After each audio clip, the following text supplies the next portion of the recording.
হরে কৃষ্ণ। বলছেন যে আপনি কেন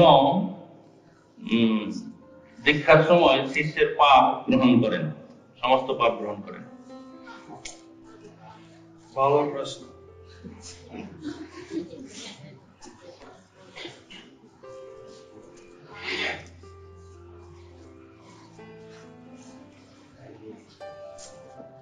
ভালো যুক্তি, তাহলে দীক্ষা না দিয়ে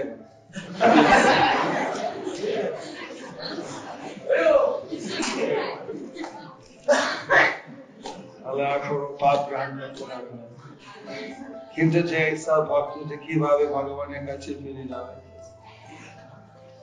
তারা যদি দীক্ষা না পায় কিভাবে ভগবানের ভজন করবে, কিভাবে নামের রুচি আর সাধন করবে,